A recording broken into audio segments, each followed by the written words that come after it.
demonstrate the reason that you bought this boat? Demonstrate. Oh, I see. Yes, I can stand up in it.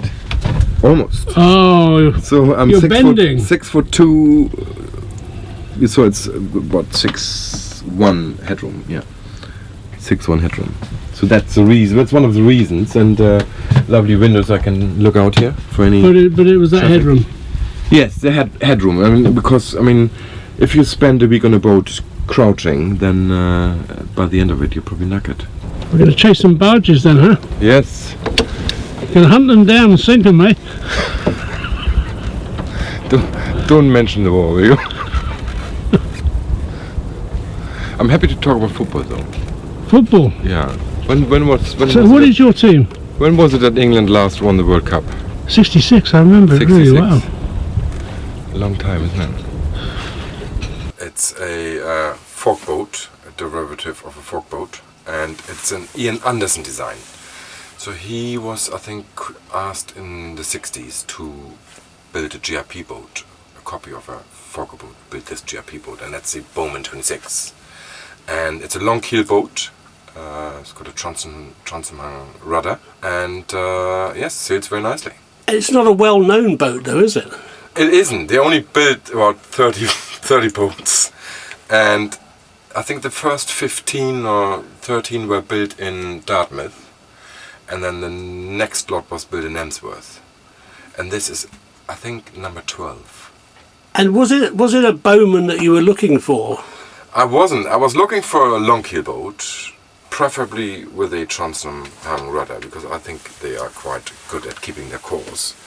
And I looked at all sorts of boats. I looked at Contessas, I looked at Cutlasses, and but the problem in those boats was that it was a bit crumbed. And I'm 6'2", and I can stand up in this boat. And yeah, that was the big selling point, was it? Well, it wasn't only that. I took the boat for a sea trial, and it sailed fantastically, and I thought, this is it, yes. But you grounded the owner, didn't you? Well, the owner grounded the boat, that's correct, yes. Are you sure? Yes, he did. So we were in Conyer Creek, and we were getting back in to return back to the marina, and he took a wrong turn, and there we sat for 12 hours from Saturday evening till Sunday morning. So you got to know him quite well? Him and the boat. And did he give you a better price? We agreed on a good price, yes, we did, yes. So it was worthwhile being stranded for 12 hours?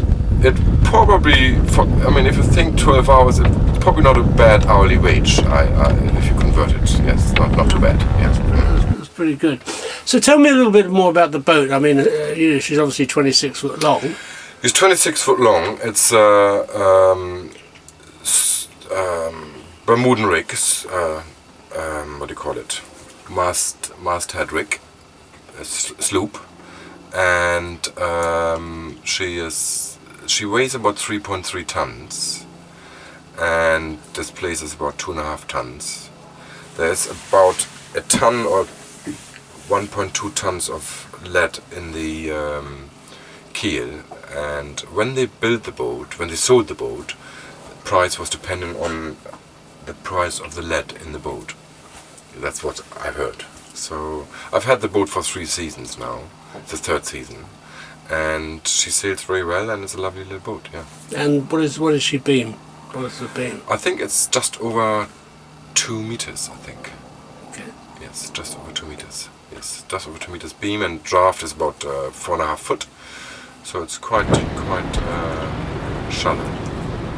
The boat, draft of the boat. And you're moored up here on the east coast, where there's a lot of mud, isn't there? I mean, wouldn't a bilge keel have been more suitable for you? Well, I had a bilge keeler before. I mean, long keeler is a better sailing boat, to be frank. And yeah, I mean, just be careful that you don't ground the boat. And got to be a little bit more careful. But other than that, I mean, she's quite shallow. It's 4.5 foot draft, so she goes through the creeks and you've done the round the island race in it, haven't you? Yes, I've done the round the island race in 2017. Didn't do too badly, and I was going to do it this year, but I've made other plans. So we're heading across to Belgium in a couple of weeks' time. And I normally keep in Greenwich, and I'm just here for the summer up on the Orwell. So what is it really that is special about this boat for you? For me, it's a good size, easy to handle. I can single hand the boat easily. It's not too big in terms of the cost of maintaining it, and I think it has a little bit of character, a bit of wood in here, which makes it look quite maritime, if you wish to say that. And yes, she's quite well maintained. I think the previous owner, he looked after her. It was when I bought the boat, I knew I didn't want to buy a project or a boat where I had to spend a lot of time and money doing it up. I wanted to buy a boat that was safe. That was another aspect of buying a boat. And this class, this design, the Bowmans, I mean, is there an association? I mean, do you contact other people with Bowmans? There is an owners association online, but it's not very active. I haven't contacted other Bowman owners. No. I've seen a Bowman in Dover Marina. I've heard there's one up in down in Italy. I know one sunk on the way to the Azores, and I think there are a couple of Bowmans up in Liverpool. That's what I know. Yeah. Okay. And was it just the 26 that the Bowman made? Yes. So there's another company where you have Bowman 36s and Bowman 40s. I think it's a different company. Oh, okay. That's a different company. So people hear Bowman 26s, Ready, boat? But it is not the Bowman that you see. It's something different. So, do you know anything else about the designer at all? The designer was Ian Anderson. I think he was quite successful. He did the and out of I think once they stopped making the Bowman 26, they sold the molds onto another company, and they made the Hurley 27 out of it, and they raised the top sides a little bit, and then they made the Dockrell 27 out of it as well. They changed the cabin layout, and I think they raised the cabin roof on both boats, and then they made the Dockrell 27 and Hurley 27 with the same. But this wasn't an expensive boat, was it? It wasn't. No, it wasn't at all. I mean, the boat at the time when it was sold, when it was new, I think it cost $3,250, and when I bought it, $3,250. So no depreciation in boat prices. So in 1970, right through to 2008, 2016, the price hasn't changed. That's correct. Yes. Well, you haven't lost any money on it. I'm not sure about that, but no, I mean the price has stayed. Yeah, that's right. I've done a little bit of work, not too much. I mean, just cosmetic work really. I've had a new tiller made this year. I have a new mainsail. The old one was a little bit baggy, so there was a bit of heel when the boat sailed. I had to reef quite early. So with the new mainsail, it's a bit flatter. The boat goes a bit better. And no, other than that, nothing much really. I've bought an auto tiller which I haven't used yet. And other than that, no. I mean, like any boat. I think if you want to keep a boat in a fairly good nick, you've got to spend a little bit of money. Other than that, otherwise, I think it goes downhill very, very quickly. So I think someone on your boat channel once said they keep their boats to an agricultural standard, maintain it to an agricultural standard, like agricultural machinery, and I think that is sort of applicable to this boat. So it's not a cupboard. It's not which you keep nice or in turret. It's being sailed and being used, and that's what it is. Yeah. But you wouldn't call her a tractor, would you? I wouldn't call her a tractor. People have called her all sorts of things. Like what? Like when they heard I bought a boat called Shooter, they said, should I bought another boat? And the name, where does that name come from? The name is, I think, is Creole, from the Creole language, and it means to shoot.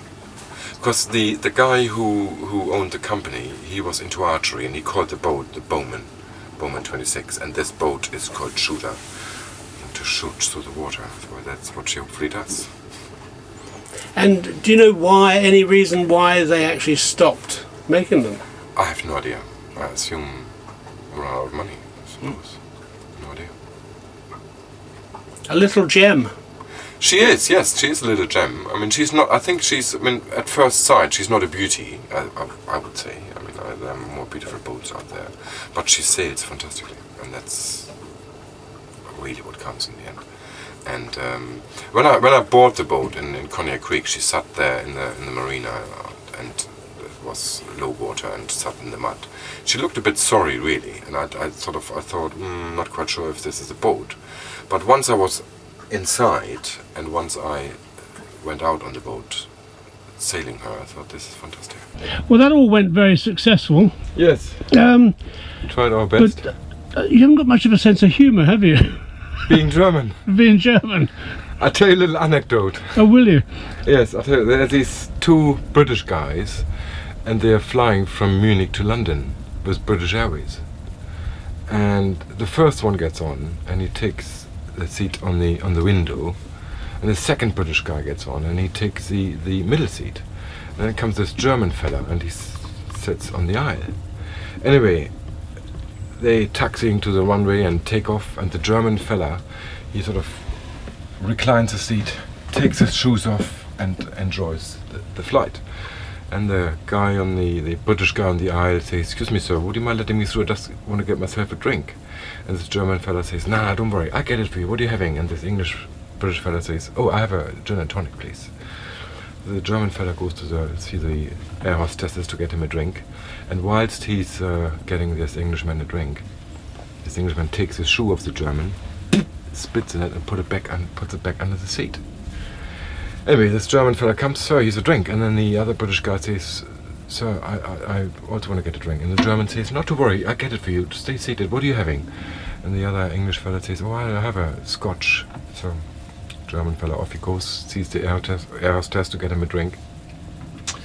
And the other British fella, the English guy, he takes the other shoe of the German that he had left on the front seat, spits in it, and puts it under.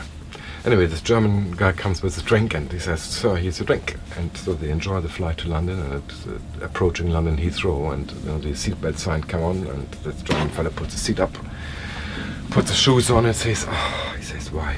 He says, "Why the animosity between the nation? It all has to stop," he said. "The pissing in the drinks, the spitting in the shoes, it all has to stop." I didn't tell that very good, That wasn't bad. I could have told it better. Maybe don't do that. We got the point.